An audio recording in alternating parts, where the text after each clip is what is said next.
Hello everyone, welcome to IAS point. Good morning आप सभी को।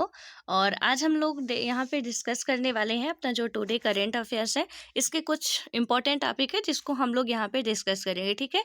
हालांकि आप लोगों की ये जो क्लासेस है वो अनिल सर के द्वारा ली जाती हैं, बट कुछ कारणों की वजह से वो 2-3 दिन तक क्लास नहीं ले पाएंगे आपकी, सो दैट यहाँ पे मैं आपको कवर कराऊंगी, तो इसलिए परेशान नहीं होना है। और बस 2-3 दिन की बात है, आप लोग एडजस्ट कर लीजिए। देन उसके बाद कंटिन्यूअसली सर पढ़ाएंगे, तो आप लोग देख लीजिएगा। ठीक है। अब यहाँ पे देखिए, यदि हम बात करें जो सबसे आपकी इस सेशन की पहली न्यूज़ बनती है, लेकिन उससे पहले आप लोग इस सेशन को लाइक और दोस्तों के साथ शेयर कर दीजिए तो ज़्यादा बेटर होगा। अब देखिए क्या होता है, सबसे पहले इंटरनेशनल न्यूज़ है कुछ, उसको देख लेते हैं जो कि हमारे एग्जाम के प्रोस्पेक्टिव से इम्पोर्टेंट होती है। ठीक है।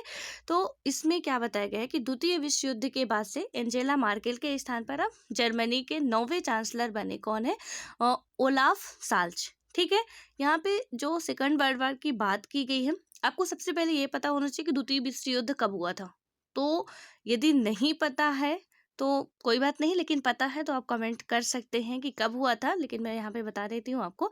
देखिए, द्वितीय विश्व युद्ध की घटना जो हुई थी 1939 के लगभग हुई थी और 1945 तक ये चलती है। ठीक है। तो यहाँ से कई बार क्वेश्चंस पूछे जाते हैं, जैसे फर्स्ट वर्ल्ड वॉर कब हुआ था, तो 19 से 14 तक, 18-19 तक चलता है, 1918-19 तक। इस तरीके के क्वेश्चन आपसे बनते हैं। ठीक है। हालांकि हम लोग यहाँ पे बात ये कर रहे हैं कि जो सेकंड वर्ल्ड वार था तो इसमें जर्मनी भी शामिल था। ठीक है। तो इसलिए आप यहाँ पे इसको ऐड कर सकते हो। देन उसके बाद क्या है कि जो एंजेला मार्केल के स्थान पर अब कौन बना है जर्मनी का चांसलर। जैसे हमारे यहाँ पे क्या होते हैं, राष्ट्रपति होते हैं, दैट मीन्स प्रेसिडेंट होते हैं, वैसे ही जर्मनी में ना चांसलर चुने जाते हैं। ठीक है। हर जगह का देखिए अपना अलग अलग सिस्टम होता है। कहीं पे राष्ट्रपति यानी कि राष्ट्राध्यक्ष हेड होते हैं, कहीं पे तानाशाही की व्यवस्था चलती है, कहीं पे राजशाही व्यवस्था चलती है।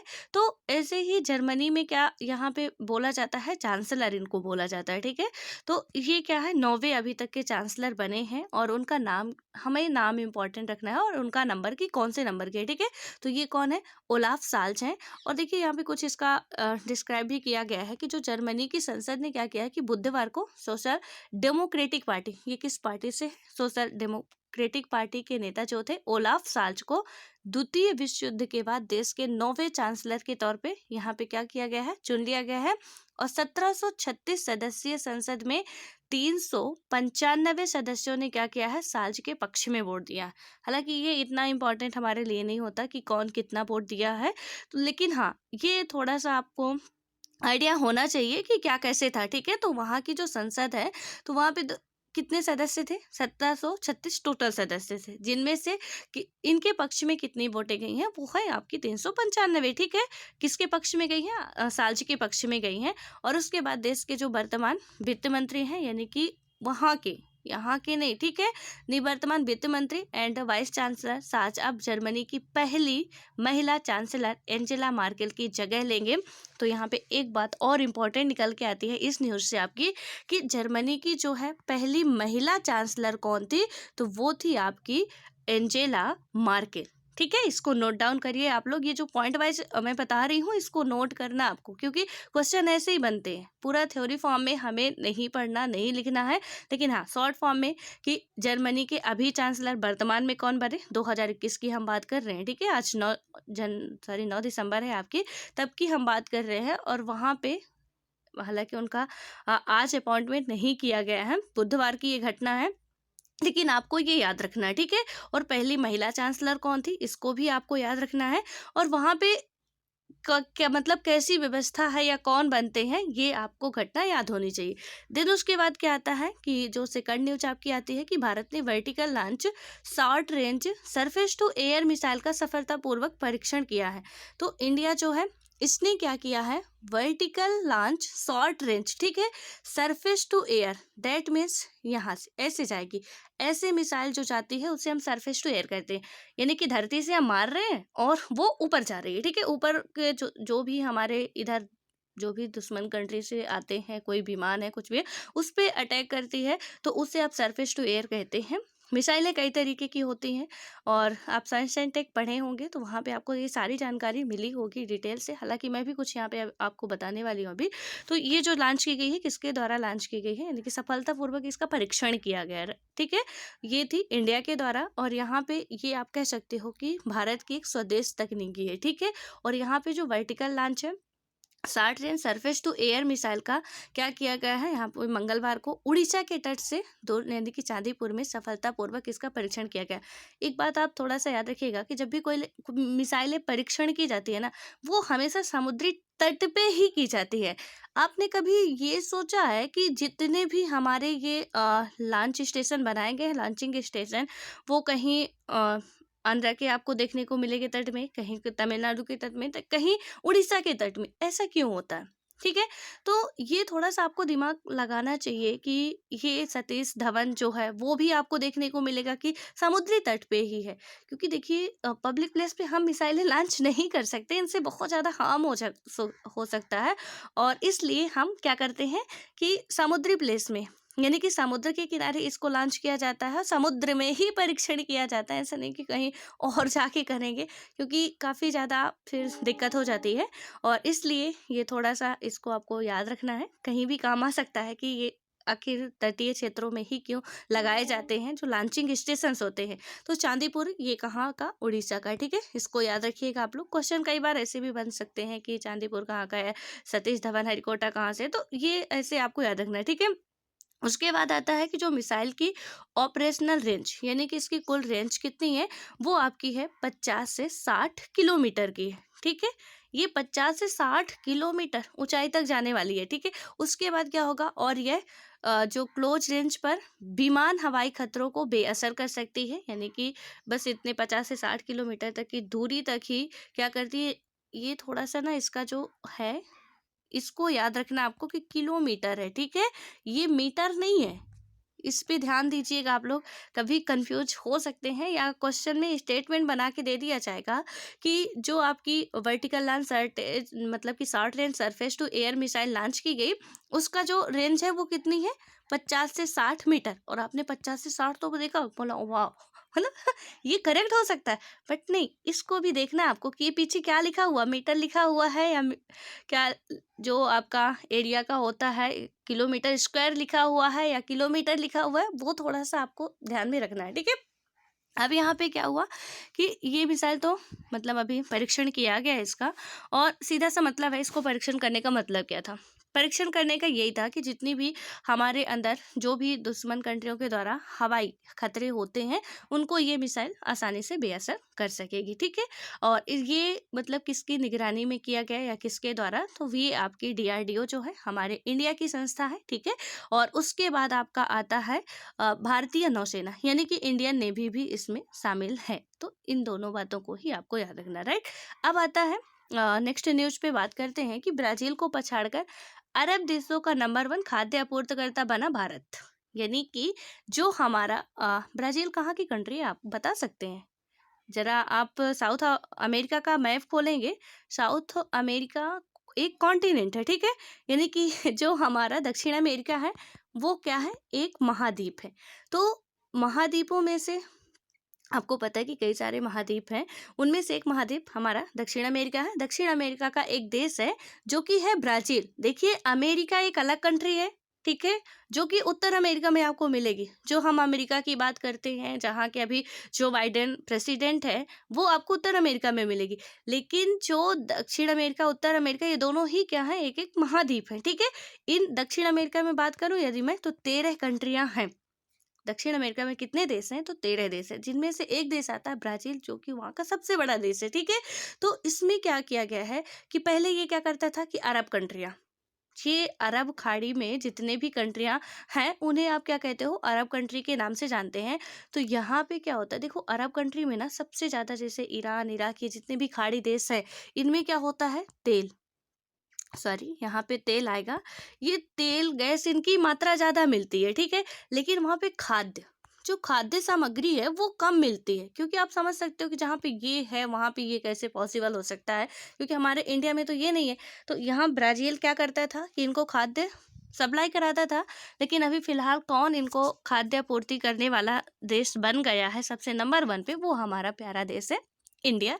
इस बात को थोड़ा-सा याद रखना है कि किसे, ब्राज़ील को पछाड़कर अब इंडिया, जो अरब कंट्रियाँ हैं उनको ये मतलब कि खाद्य सामग्री पहुँचाने वाला सबसे नंबर 1 राष्ट्र बन गया है। थोड़ा-सा इसका देख भी लेते हैं कि यहाँ पे क्या है। देखो क्या बताया गया है कि अरब ब्राज़ील चैम्बर ऑफ कॉमर्स द्वारा टायर्स को उपलब्ध कराए गए आंकड़ों के अनुसार, ये इन्होंने क्या किया है, इनके द्वारा एक आंकड़ा उपलब्ध कराया गया है, किसके द्वारा, अरब ब्राज़ील चैम्बर ऑफ कॉमर्स। ठीक है, इसको याद रखिएगा, ये क्वेश्चंस में बनते हैं कि किसके द्वारा ये लॉन्च किया गया है, किसके द्वारा इसको बताया गया है। तो अरब ब्राज़ील चैम्बर ऑफ कॉमर्स द्वारा ये क्या बताया गया है यहाँ पे कि उपलब्ध कराए गए कुछ आंकड़े हैं, और जिनमें बताया गया है कि भारत 15 साल बाद ब्राज़ील को पछाड़कर क्या कर गया है, अरब देशों को खाद्य आपूर्ति करने के मामले में पहले नंबर पर पहुंच गया है। और पिछले 22 सदस्यों द्वारा, यानी कि 22 सदस्यों वाले अरब लीग द्वारा आयात किए गए कुल कृषि उत्पादों में ब्राज़ील की हिस्सेदारी 8.15% है, और जबकि भारत की हिस्सेदारी कितनी है, 8.25% है। तो यहाँ पे ना सीधा सा है, देखिए ज़्यादा तो नहीं आपको डिस्टेंस दिख रहा है, ज़्यादा डिफरेंस नहीं है, बट हाँ ये है कि कहीं ना कहीं यहाँ पे 0.10% भी यदि हम आगे बढ़ रहे हैं तो अच्छी बात है। यहाँ पे 0.1 का भी बहुत बड़ी वैल्यू होती है। तो इंडिया इस डेटा के हिसाब से, इस जो इसने लॉन्च किया, ठीक है, इसको याद रखना आपको कि इंडिया पहुंचा तो नंबर 1 पे अरब कंट्रियों को। और एक काम आप फटाफट और कर सकते हैं, जो अरब कंट्रियां जितनी भी हैं आपकी, ठीक है, तो अरब खाड़ी जहाँ पे है आपका, तो वहाँ पे देखेंगे अरब कंट्रियाँ आपको मिल जाएंगी। ज़रा उनका मैप में थोड़ा सा लोकेशन आप लोग चेक कर लीजिए, तो वो बेहतर होगा आपके लिए, क्योंकि यदि हम क्या करते हैं, पढ़ते हैं और साथ साथ अपना मैप करते जाएं तो ज़्यादा बेटर होता है। ठीक है, अब इसके बाद हम आते हैं कि नीलमणि, कुफन व दामोदर मौ, जो यानी कि जो ज्ञानपीठ है, तो इनको पुरस्कार दिया जाएगा, या कि पुरस्कार से सम्मानित किया जाएगा। कौन से पुरस्कार से, ज्ञानपीठ पुरस्कार से। 2 व्यक्तियों को यहाँ पे, 2 पर्सनालिटी को सम्मानित किया जाना है।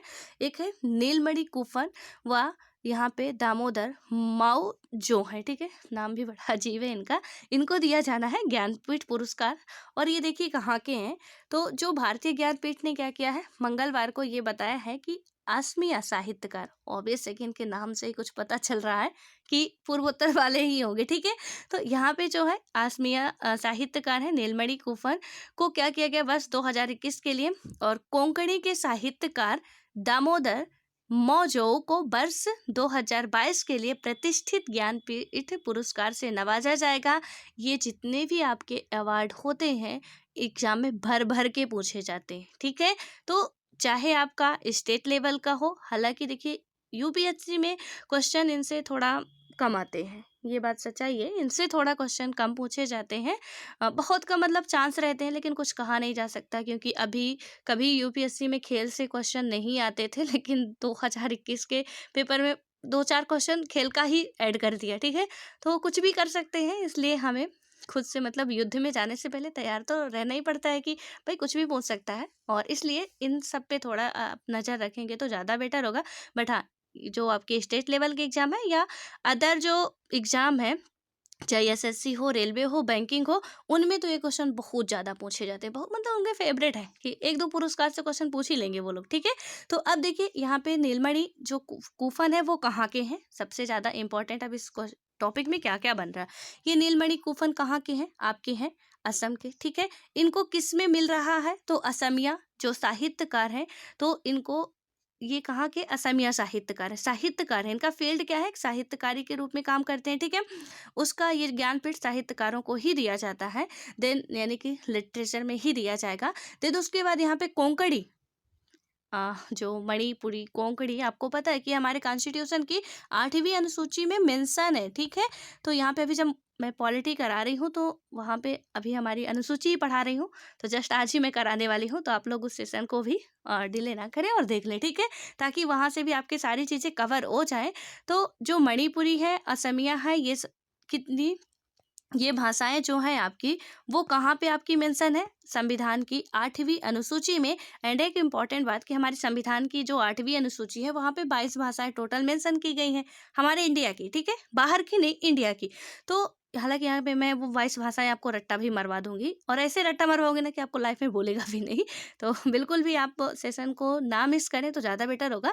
तो अब यहाँ पे जो 22 भाषाएं हैं, ठीक है, तो उन 22 भाषाओं में से असम कोंकणी ये भाषाएं भी ऐड है। और यहाँ पे जो मेन बात है, मुद्दे वाली बात है, कि अंग्रेजी सबसे ज्यादा जो अभी प्रचलन में चल रही है ना अपने देश में भी, वो भैया 8वीं अनुसूची में मेंशन नहीं है। तो इस बात में क्वेश्चन कई बार बना है कि अंग्रेजी जो लैंग्वेज है वो क्या 8वीं अनुसूची में मेंशन है या नहीं है, इंग्लिश, सो दैट ये 8वीं अनुसूची में हमारे कॉन्स्टिट्यूशन के मेंशन नहीं है, ना तो अभी तक हुई है। इसको आप थोड़ा सा ध्यान रखिएगा। तो इसमें क्या बताया गया यहाँ पे कि ये नीलमणि कूपन और दामोदर मौजो ये कहाँ के हैं? कोंकणी। कोंकणी आपको पता है कि ये कहाँ बोली जाती है? यदि पता हो तो प्लीज अभी कमेंट करके बताइए कि जो कोंकणी लैंग्वेज है वो कहाँ बोली जाती है, ठीक है। अब आता है यहाँ पे कि थोड़ा इनका ईयर भी याद रखिएगा कि 2021 के लिए किन्हें नीलमणि कूपन को दिया जा रहा है, 2022 के लिए किन्हें दिया जा रहा है, मौजो को दिया जा रहा है, ठीक है। और उसके बाद आप देखिए कि पद्मश्री से सम्मानित कूपन ने क्या किया था कि कविता की 13 किताबें लिखी, और वहीं पे जो मौजो थे ने इन्होंने 6 कहानी संग्रह और 4 उपन्यास समेत 2 आत्मकथा की कृतियां लिखी। तो ये इतना इम्पोर्टेंट आपको नहीं है कि इन्होंने कितनी किताबें लिखी, कितना क्या किया, बस ये कहाँ से है, इनको किस फील्ड में दिया जा रहा है और क्या दिया जा रहा है। तो ज्ञानपीठ ऑब्वियस है कि साहित्य के क्षेत्र में ही दिया जाता है। तो कौन से मतलब किस एरिया के साहित्यकार हैं? तो भाई असमिया है, कोंकणी है, ठीक है, बस इतना याद रखना आपको। देन आता है हमारा नेक्स्ट पॉइंट। नेक्स्ट पॉइंट आपका क्या है कि वायुसेना के विमान हादसे में सीडीएस जनरल बिपिन रावत और उनकी पत्नी सहित 11 लोगों का देहांत हो चुका है। ये काफ़ी दुखद घटना है। तो कल ही ये घटना घटी। यहाँ पे क्या हुआ कि वो लोग जा रहे थे एक सैनिक स्कूल पे, मतलब समारोह हो रहा था, वहाँ पे जा रहे थे, ठीक है। तो थोड़ी सी मैं इसकी कहानी बता देती हूँ आपको। बस दिल्ली से वो उड़ान भरते हैं और वहाँ के लिए जाते हैं। लेकिन होता क्या है ना कि प्लेन जो थी वो कहीं न कहीं मतलब बहुत नीचे से चल रही थी, और बहुत नीचे से चलने पे वो एक घर से टकराती है, और घर से टकराने के बाद पेड़ों पे जाके गिरती है, और जब पेड़ों पे गिरती है वो प्लेन, तो आग लग जाती है। इसे ही आप प्लेन क्रैश कहते हो, ठीक है? मतलब एक दुर्घटना हो गई। और वहाँ पे जनरल जो आपके सीडीएस बिपिन रावत जी थे और उनकी वाइफ भी थी। तो हालाँकि उनके सहित 11 लोग और थे जिनकी डेथ हो जाती है, और एक ऐसी पर्सनैलिटी है जो कि वहाँ पे कैप्टन थे, वो बहुत ज़्यादा बुरी तरीके से घायल हैं, बट अभी हॉस्पिटलाइज़ हैं, देखिए बचते हैं कि नहीं, ठीक है? खैर, तो यहाँ पे जो हमारे एग्जाम के पॉइंट ऑफ व्यू से अब बताते हैं कि क्या इंपॉर्टेंट है। सबसे पहले कि जनरल बिपिन रावत पहले सीडीएस है। पहले सीडीएस जो है, सीडीएस चीफ जो है वो जनरल बिपिन रावत जी को बनाया गया। तो आपको थोड़ा सा ये लग रहा होगा कि अभी तक नहीं बनते थे। हाँ, कई बार बात की गई कि बनाना चाहिए, लेकिन अभी तक नहीं बनते थे। इनका काम क्या होता है, जरा इसको भी आप लोग नोट कर लीजिएगा। जो सीडीएस होते हैं, तो इनका काम ये होता है कि ये क्या करते हैं ना, जो आपके डिफेंस मिनिस्टर हैं उनके लिए, और ये जो आपके तीनों सेना, यानी कि आपकी आर्मी हो गई, आपके एयर फोर्स हो गए, और सॉरी, हाँ, एयर फोर्स है और नेवी है, ठीक है। ये तीनों ही डिफेंस के सबसे ऊपर होते हैं, यानी कि इनका जो ओहदा होता है, तो तीनों डिफेंस के जो हेड होते हैं उनसे ऊपर का होता है, ठीक है। और ये जो भी सलाह देते हैं, जो भी बातें करते हैं, यानी कि जो आपकी डिफेंस मिनिस्ट्री है उसके एडवाइजर के रूप में तो ये नियुक्त ही किए गए थे, ठीक है। इनका काम ही यही है कि वो इनको एडवाइस करेंगे, और उसके बाद इन्हें भी ये बात करेंगे या इन्हें भी जो ऑर्डर देंगे, तो ये तीनों डिफेंस के हेड को मानना पड़ेगा। आपको पता है कि पहले आर्मी चीफ थे जनरल बिपिन रावत, और बाद में इनको सीडीएस बनाया गया था, ठीक है। लेकिन सबसे इंपॉर्टेंट बात है कि देश के पहले सीडीएस है। बात पहले भी की गई थी सीडीएस की, लेकिन लागू नहीं हो पाया था कि सीडीएस सेट बनाया जाए, लेकिन ये पहले थे। ये बात हमारे लिए इम्पोर्टेंट है, क्योंकि ये नहीं कि, और कभी कभी मृत्यु से भी क्वेश्चन पूछ लेता है कि अभी हाल फिलहाल में किस व्यक्ति की कब मृत्यु हुई है, कैसे। तो आपको थोड़ा सा ये आइडिया रखना है कि तमिलनाडु जाते समय या वायु मतलब कि वायुसेना के क्या हुआ, दुर्घटनाग्रस्त हुए हेलीकॉप्टर में ये लोग थे, यानी कि हेलीकॉप्टर के क्रैश होने से इनकी डेथ हुई। और कब हुई तो थोड़ा सा इसकी डेट को भी आप याद रखिएगा, ठीक है। और इसके बाद अब क्या हुआ है कि ग्रुप कैप्टन वरुण सिंह शौर्य चक्र यानी कि CDS के डायरेक्टिंग स्टाफ को चोटें आई है और उनका इलाज, ये जो मैंने कैप्टन बताया था, एक ही बंदे थे ऐसे जो कि मतलब अभी जिनकी डेथ नहीं हुई बट वो बहुत बुरी तरीके से घायल है, कुछ कहा नहीं जा सकता है, ठीक है। तो यहाँ पे इनकी तो वाइफ और इनके सहित 11 लोग तो वहीं पे ऑन द स्पॉट ही, अब ऑब्वियस है कि प्लेन में क्या हो चुका था, वहाँ पे आग लग चुकी थी, तो बचने का कोई चांस तो था नहीं, ठीक है। तो इसको आप लोग याद रखिएगा। एग्जाम के पॉइंट ऑफ व्यू से 2-3 बातें ही इंपॉर्टेंट है जो कि मैंने आपको बता दिया कि इनकी डेथ कब हुई, 8 दिसंबर। उसके बाद यहाँ पे कि पहले कौन थे, CDS, तो ये थे। और आप लोगों के लिए क्वेश्चन है कि आप लोग बताइएगा कि आर्मी और उसके बाद आपका है एयरफोर्स और नेवी, इन तीनों के हेड कौन है, क्योंकि चेंज हुए हैं, ठीक है। तो जो मैंने बताया कि पहले बिपिन रावत थे, आर्मी चीफ थे, अब CDS बनाए गए, तो ऑब्वियसली चेंज हुए होंगे ना। आर्मी चीफ भी चेंज हुए हैं, एयरफोर्स के भी चेंज हुए हैं और नेवी के भी। तो थोड़ा सा फटाफट आप लोग बताइएगा कि कौन है। देन उसके बाद जो आपकी डिफेंस मिनिस्ट्री है, इसे तो मैं ही बता दे रही हूँ किसके अंडर पे अभी फिलहाल में है। कई बार क्वेश्चन ऐसे भी बनते हैं जो कैबिनेट मिनिस्ट्री है, तो ये बदलते रहते हैं। जैसे अभी हो सकता है कि सामने हमारे आए जो किरण रिजिजू हैं, ठीक है। पहले वो खेल मिनिस्ट्री इनके अंडर पे थी बट अब लॉ मिनिस्ट्री आ गई है। वैसे ही जो राजनाथ सिंह है उनके अंडर में पहले होम मिनिस्ट्री थी, फिलहाल में वो किस मिनिस्ट्री के मिनिस्टर हैं, तो उनके अंदर डिफेंस मिनिस्ट्री आ चुकी है। अमित शाह की मैं बात करूँ तो होम मिनिस्ट्री इनके अंडर पे जा चुकी है, ठीक है। वहीं पे आप हेल्थ मिनिस्टर की बात करोगे, ये जो मैं बता रही हूँ तो पॉसिबल हो तो आप लोग लिखते भी चाहिए कि कौन से किसके अंडर में क्या मिनिस्ट्री है, प्रेजेंट टाइम की मैं बात कर रही हूँ, ठीक है। तो मैंने होम मिनिस्ट्री किसके अंडर में बताई, जो कि राजनाथ सिंह के हाथ में थी, वो अब जा चुकी है अमित शाह जी के हाथ में। जो कि डिफेंस मिनिस्ट्री यहाँ पे आपको देखने को मिलेगी, वो किसके हाथ में, राजनाथ सिंह के हाथ में चली गई है, ठीक है। उसके बाद जो आपके फॉरेन मिनिस्टर है, दैट मीन्स कि जो आपके विदेश मंत्री हैं, वो है S जयशंकर जी, वर्तमान समय में है, ठीक है। उसके बाद यहाँ पे जो आपका आता है कि मैंने 9 मिनिस्टर बताया, किरण रिजिजू जो कि पहले खेल मंत्री थे, ठीक है। अब यहाँ पे एजुकेशन मिनिस्ट्री जो है वो किसके अंडर पे है, तो वो धर्मेंद्र प्रधान जी के अंडर पे एजुकेशन मिनिस्ट्री आती है।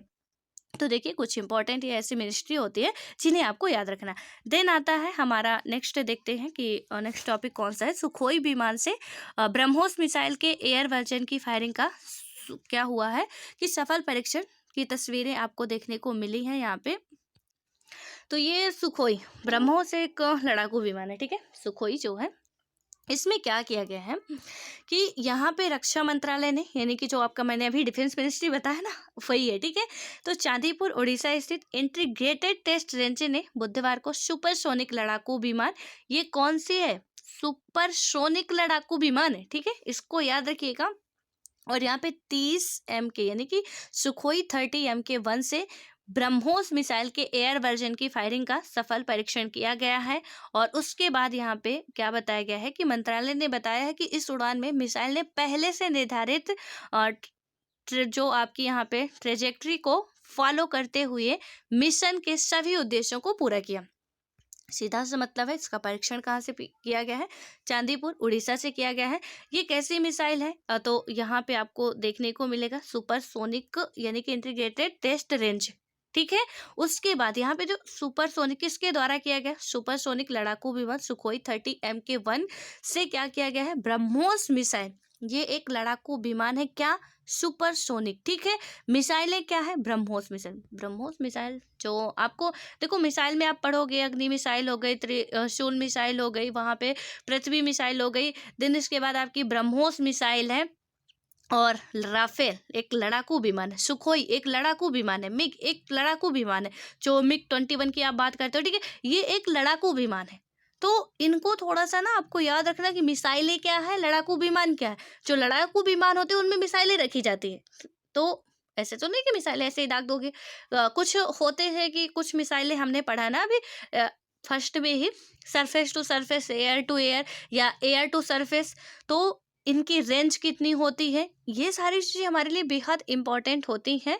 और मैं किसी दिन आपको ना एक सेपरेट वीडियो में ये जितनी भी मिसाइलें हैं, जो भी लड़ाकू विमान है, थोड़ा सा आप लोग ना इसमें कंफ्यूजन क्रिएट मत करिएगा कि भाई सुखोई विमान बता रहा, ब्रह्मोस मिसाइल बता रहा। जी हाँ, सुखोई विमान एक लड़ाकू विमान है। राफेल एक लड़ाकू जो हमने फ्रांस से लिया है वो एक लड़ाकू विमान है, मिसाइल नहीं है, ठीक है। और जो यहाँ पे ब्रह्मोस मिसाइल की हम लोग बात कर रहे हैं, इसमें क्या किया गया है कि जो सुखोई यानी कि जो सुपरसोनिक, और ये कैसा लड़ाकू विमान है, सुखोई जो है वो सुपरसोनिक टाइप का लड़ाकू विमान है। तो सुपरसोनिक बर्ड को भी आपको याद रखना है। और यहाँ पे ब्रह्मोस मिसाइल का क्या किया गया, इससे टेस्टिंग की गई है जो कि सफल हो चुका है, ऐसा डिफेंस मिनिस्ट्री ने बताया है। हमारे एग्जाम के लिए बस इतना है कि ये कहाँ से किया गया है, किस लड़ाकू विमान के तहत किया गया, सुखोई, और किसका किया गया, ब्रह्मोस मिसाइल का, ठीक है। अब आता है यहाँ पे कि कुछ आपके जो हाई कोर्ट है और सुप्रीम कोर्ट है, इनके न्यायाधीशों के वेतन और सेवा शर्तों के संशोधन विधेयक को क्या कर दी गई है, यहाँ पे पारित कर दिया गया है 2021। क्योंकि आपको पता है कि अभी क्या चल रहा है हमारे संसद के अंदर, अभी विंटर सेशन चल रहा है, ठीक है।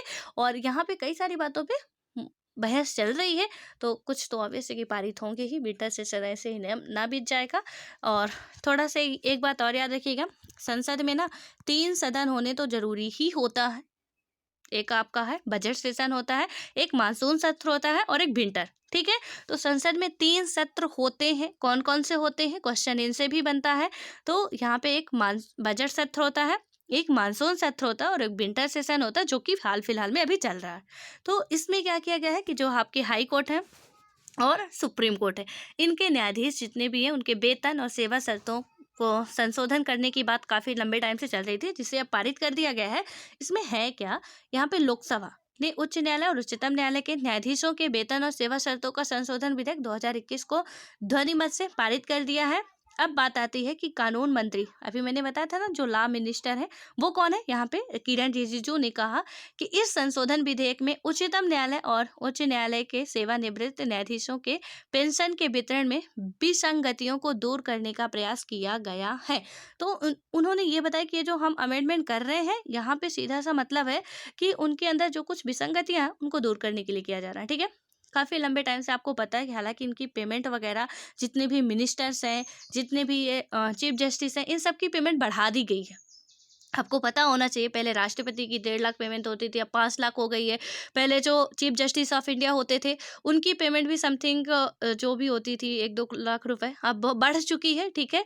तो यहाँ पे ये अभी बताया जा रहा है कि कहीं ना कहीं इनमें पेंशन वगैरह को लेके थोड़ा बहुत दिक्कत थी, जिन्हें हम क्या कर रहे हैं, दूर करने के लिए ये संशोधन लाया जा रहा है। बस इतना आपको याद रखना है कि इस क्वेश्चन से ना अभी कुछ खास बातें आप कह नहीं सकते हो कि यहाँ से क्या बनेगा। बस एक मोटा मोटा याद रखिए कि इनके लिए जो एक संशोधन है वो पारित हो चुका है, यानी कि इनके वेतन और भत्तों के लिए या सेवा शर्तों के लिए, ठीक है। और लॉ मिनिस्ट्री किसके अंडर में, किरण रिजिजू के अंदर में है। इसके आगे कुछ भी आता है तो हम लोग देखेंगे, बात करेंगे, पूरा आर्टिकल जब आएगा। अब आता है यहाँ पे कि राज्यसभा में ने क्या किया कि सहायक प्रजनन प्रौद्योगिकी विनियमन 2021 पारित कर दिया। भाई ये सबसे अच्छी गुड न्यूज वाली है। तो यहाँ पे क्या हुआ है कि जो हमारी राज्यसभा है, संसद के 3 अंग होते हैं। कितने अंग होते हैं, संसद के हमारे 3 अंग होते हैं। कौन कौन से होते हैं, एक होती है लोकसभा, एक होती है राज्यसभा, एक होते हैं राष्ट्रपति। यहाँ पे बात किया गया है कि जो राज्यसभा है आपकी, ये संसद का ही अंग है, ठीक है। तो यहाँ पे क्या किया गया कि सहायक प्रजनन प्रौद्योगिकी विनियमन 2021 पारित कर दिया गया, और इसके साथ ही क्या है, संसद के दोनों सदनों से ये विधेयक पारित हो गया है, और लोकसभा ने इसे पहले ही पारित कर दिया था। ये है क्या भाई, इस तना बवाल जो ये मचा रहे हैं कि मतलब पारित कर दिया, ठीक है कर दिए, लेकिन अभी आपको ये समझ में ना आ रहा होगा कि क्या बता रही है मैडम। तो यहाँ पे मैं बता रही हूँ आपको, पूरा डिटेल से बताऊंगी, ठीक है। इसके आगे थोड़ा सा आप देख लीजिए, यहाँ पे राज्यसभा ने क्या किया, किराए की कोख सरोगेसी यानी कि विनियमन विधेयक 2020 सरकार द्वारा रखे गए कुछ संशोधनों के साथ पारित कर दिया गया। सरोगेसी आपको पता है क्या है ये, यहाँ पे क्या होता है कि जो सरोगेसी है, ठीक है, ये जो वर्ड आपको आया साइंस एंड टेक में, आपको बहुत अच्छे तरीके से पढ़ने को मिलेगा, बट मैं थोड़ा सा समझा देती हूँ। इसमें होता क्या है कि जैसे मेल का जो स्पर्म होता है और जो फीमेल होती है उसका जो अंडाणु होता है, अंडाणु ही आप कहोगे, ठीक है। तो वहाँ पे क्या होता है कि इन दोनों को क्या किया जाता है, एक लेबोरेटरी में वहाँ पे लैब ले जाके लैब में मिक्स किया जाता है, ठीक है।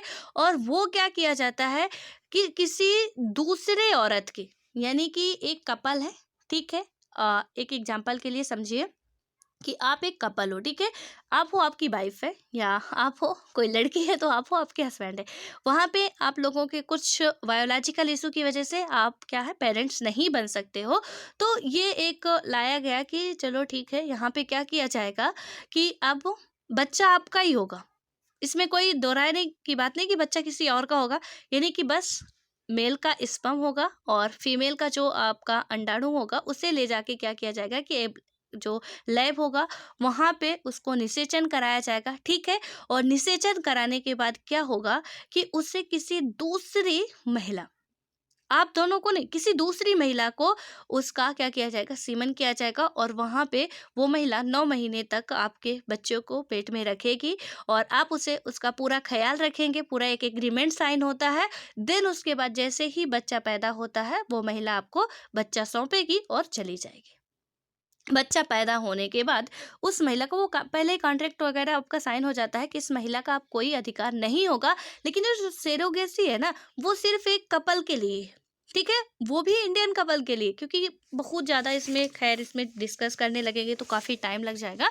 बट थोड़ा थोड़ा आप लोग समझ लीजिए कि ये एक इंडियन सिटीजन के लिए है। लेकिन अभी यहाँ पे जो विनियमन पास किया गया है, थोड़ा सा इसको भी देख लीजिए।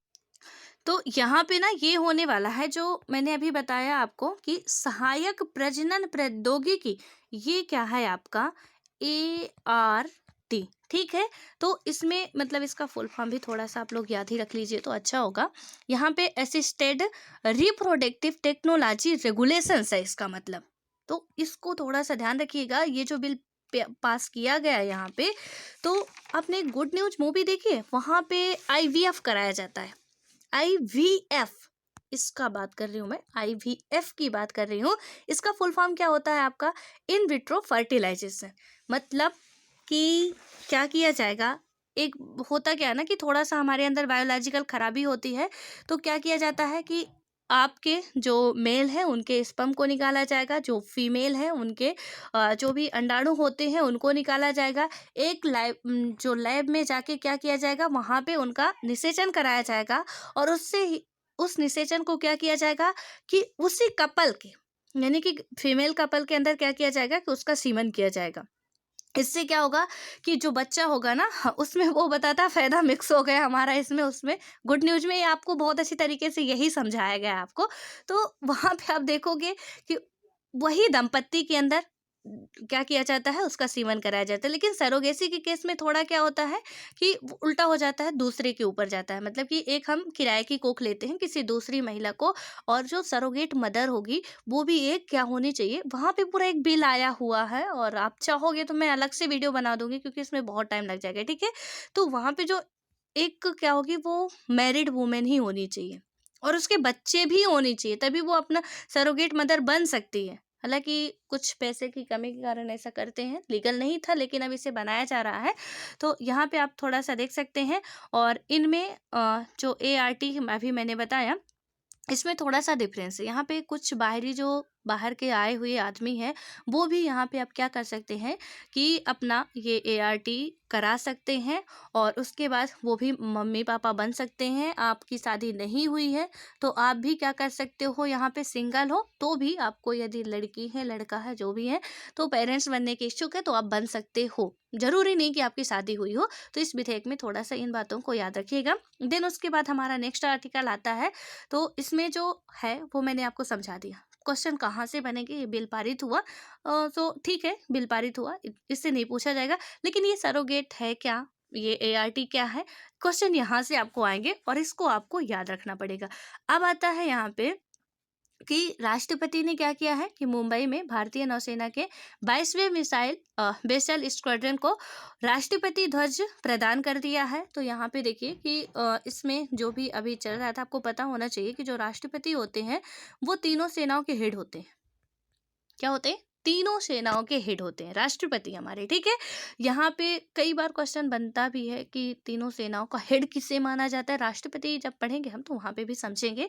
आपको लग नहीं रहा कि कहीं ना कहीं सारे जो भी हम करंट अपडेट पढ़ रहे हैं वो पॉलिटी, जियोग्राफी, हिस्ट्री या कि साइंस एंड टेक सबसे रिलेटेड होते हैं। तो थ्योरी फॉर्म जिसका कंप्लीट होता है ना, करंट अफेयर तो यूं ही चुटकियों में समझ में आने लगता है कि भाई पढ़ना क्या, रिलेवेंट क्या। तो इसलिए आप लोग बुक वगैरह पढ़ा करिए, अपने सिलेबस से रिलेटेड तो आपको ऑलरेडी ऑलरेडी समझ में आएगी सारी बातें, थोड़ा इसको समझ लेते हो, टाइम काफ़ी हो रहा है।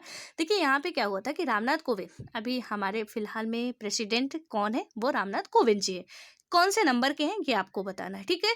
अब यहाँ पे क्या हुआ कि मुंबई में नौसेना गोदी में 22वें मिसाइल बेसल स्क्वाड्रन को क्या किया, यानी राष्ट्रपति ध्वज प्रदान किया। भाई गोदी का मतलब क्या होता है, पोर्ट, ठीक है, ज़्यादा इसमें सोचना नहीं है कि क्या है। और इसमें क्या किया गया है कि इस स्क्वाड्रन को किलर स्क्वाड्रन के नाम से जाना जाता है। तो इसको थोड़ा सा याद रखिएगा ना कि ये जो बेसल स्क्वाड्रन है ना, इसको किस नाम से जाना जाता है, लिख लीजिए, ठीक है। बेसल स्क्वाड्रन को किलर स्क्वाड्रन के नाम से भी जाना जाता है। और ये किस नंबर का है, 22वें नंबर का है। और यहाँ पे किसके द्वारा ये सौंपा गया, रामनाथ कोविंद जी के द्वारा। और निशान अधिकारी लेफ्टिनेंट युद्ध सुहा ने क्या किया है, सॉरी युद्धि सुहा यहाँ पे है तो इन्होंने क्या किया है कि राष्ट्रपति से ध्वज प्राप्त किया। तो यानी किसे दिया गया है, तो जो इनके लेफ्टिनेंट है युद्धि सुहा, ठीक है। और राष्ट्र सेवा के लिए सर्वोच्च कमांडर द्वारा सेना की किसी भी टुकड़ी को दिया जाने वाला यह क्या है, सर्वोत्तम सम्मान है। और राष्ट्रपति ने अपने संबोधन में क्या किया है, यानी कि जो राष्ट्रपति के द्वारा दिया जाने वाला ये क्या है, सबसे बड़ा सम्मान है। किसके लिए, सेना की कोई भी टुकड़ी हो उनके लिए देने वाला या प्राप्त करने वाला जो राष्ट्रपति के द्वारा दिया जाता है, सबसे हाईएस्ट वाला प्राइज है, ठीक है। अब यहाँ पे क्या होता है कि राष्ट्रपति ने अपने संबोधन में स्क्वाड्रन के सभी अधिकारियों और स्टाफ को इस उपलब्धि की बधाई दी। और उन्होंने क्या कहा कि देश के स्वर्णिम विजय वर्ष मना रहे हैं। आपको पता है ना कि आज़ादी के 75 वर्ष पूरे होने जा रहे हैं, नहीं पता तो ध्यान रख लीजिए। और इसके तहत एक प्रोजेक्ट लॉन्च किया गया है और उस प्रोजेक्ट के तहत बहुत सारी चीजें समेटी गई हैं। उस प्रोजेक्ट का नाम क्या है, अमृत महोत्सव, ठीक है। आजादी का जो 75 वर्ष पूरा होने जा रहा है भैया, हम लोग यहाँ पे मना रहे हैं आजादी का अमृत महोत्सव। और इसी के अंतर्गत ये सारी चीजें आ रही हैं कि कोई भी स्कीम लॉन्च हो रही है आज़ादी के अमृत महोत्सव के चलते, कोई भी आपका कॉरिडोर लॉन्च हो रहा है, कोई भी मतलब यहाँ पे जो भी अभी फिलहाल में किया जा रहा है सब आज़ादी के अमृत महोत्सव के अंदर आ रहा है। ये प्रोजेक्ट का नाम याद रखना आपको, ठीक है, कि हम 75 वर्ष पूरे करने जा रहे हैं और उसी की खुशी में हम लोग ये कर रहे हैं, तो इसको हमें याद रखना है। अब यहाँ पे क्या हुआ, जो बताया गया ना कि स्वर्णिम विजय वर्ष मना रहा है, और ऐसे में यह सम्मान विशेष हो जाता है। और हिंद प्रशांत क्षेत्र में उभरती भू राजनैतिक चुनौतियों ने भारत को इस क्षेत्र में से महत्वपूर्ण बना दिया है। और श्री कोविंद ने यहाँ पे जो प्राकृतिक आपदा के दौरान मानवता की रक्षा के लिए नौसेना के राहत और बचाव कार्यों की प्रशंसा की है, जिससे लगातार तूफान आते रहते। अभी एक साइक्लोन आया जावद, ठीक है, तो इसके आने के आसार थे, ज़्यादा इसका नुकसान नहीं हुआ है, बट आने के आसार थे। और देखिए इसको साउथ में भी, साउथ अफ्रीका ने इसका नाम दिया था, मुझे एग्जैक्टली याद नहीं है, देख लीजिएगा आप लोग। तो क्योंकि इनके नामकरण से क्वेश्चन पूछे जाते हैं कि भैया इनका नाम कौन दिया है, तो इसलिए आपको याद रखना पड़ेगा। तो यहाँ पे क्या हुआ, इन्होंने बताया कि जो आपदा आ रही है ना, जो डिजास्टर आ रहे हैं वहाँ से, और वो भी जो प्राकृतिक आपदा आ रही है, इससे हमारी नौसेना है, चाहे आपकी आप बात करते हो कि एनडीआरएफ की टीम जा रही है, रेस्क्यू कर रही है, ओबीसी की सारी चीज़ें काम करते हैं, ठीक है। और अब यहाँ पे क्या हो रहा है कि देखिए इतना ज़्यादा ना इम्पोर्टेंट नहीं होता है कि राष्ट्रपति ने क्या कहा, मेन मुद्दा है हमारे एग्जाम के पॉइंट ऑफ व्यू से कि भैया क्या क्या इन्हें दिया गया। तो उसको आपको याद रखना है कि बेसल्स स्क्वाड्रन दिया गया, 22वें संस्करण का था, उसके राष्ट्रपति के द्वारा दिया गया था। इसका दूसरा नाम क्या है, किलर स्क्वाड्रन है, मुंबई के गोदी में दिया गया, नौसेना गोदी, ठीक है। इसको याद रखना, थोड़ा नेवी के लिए ये बातें आपको याद रखनी है। एंड लास्ट न्यूज है आपकी, जो कि पहले ही थी, मैंने लास्ट में कर दिया, खेल की है। यहाँ पे देखिए वनडे लेवल के, खैर आप सबको ये सारी चीज़ें पता होती हैं क्योंकि आप लोग का फेवरेट अब क्रिकेट बन ही चुका है, ज़्यादा से ज़्यादा लोगों का फेवरेट है, ठीक है। तो यहाँ पे जो वनडे कप्तान है वो पहले विराट कोहली थे, अब बन चुके हैं रोहित शर्मा, ठीक है। विराट कोहली हर जगह से अपनी कप्तानी छोड़ रहे हैं, तो यहाँ पे रोहित शर्मा जी क्या हो चुके हैं, वनडे के कप्तान बन चुके हैं। और यहाँ पे आपको बताया गया है कि बीसीसीआई ने क्या किया है कि विराट कोहली की जगह रोहित शर्मा को भारतीय टीम का वनडे कप्तान ऐलान कर दिया। यानी कि T20 विश्व कप 2021 के बाद विराट कोहली द्वारा T20 जो आपकी हो रही है कप्तानी छोड़ने पर रोहित शर्मा को भारत का T20 कप्तान बनाया गया था। बतौर पूर्णकालिक भारतीय वनडे कप्तान रोहित शर्मा की पहली वनडे सीरीज जनवरी में दक्षिण अफ्रीका से, यानी कि दक्षिण अफ्रीका के खिलाफ होगी। यानी कि T20 के आप कह सकते हो कि इंडिया के कप्तान बन चुके हैं रोहित शर्मा, वनडे लेवल का हो, T20 के हो, कहीं के भी हो।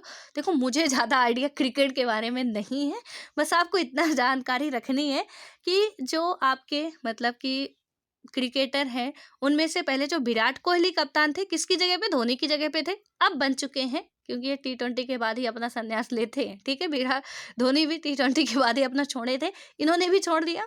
और यहाँ पे अब क्या हुआ है कि कौन बन चुके हैं? तो आपके बन चुके हैं रोहित शर्मा। इनके बारे में थोड़ा सा याद रखिएगा आप लोग। और आई होप कि आपको ये सेशन अच्छा लगा होगा। दैट मीन्स अच्छा लगने का मतलब बहुत खूबसूरत है ऐसा नहीं, पसंद आया होगा, मतलब कि चीज़ें आपको समझ में आई होंगी, ठीक है। और चीज़ें समझ में आई हैं तो अपना जो भी रिव्यू है ज़रूर दीजिएगा, और नहीं आई हैं तो आप बेशक पूछ सकते हैं। आपको जितने भी आपके क्वेश्चंस होंगे आंसर दिए जाएंगे, लेकिन मेरे जितने भी क्वेश्चंस होते हैं उनका आंसर आप लोग ज़रूर दिया करिए।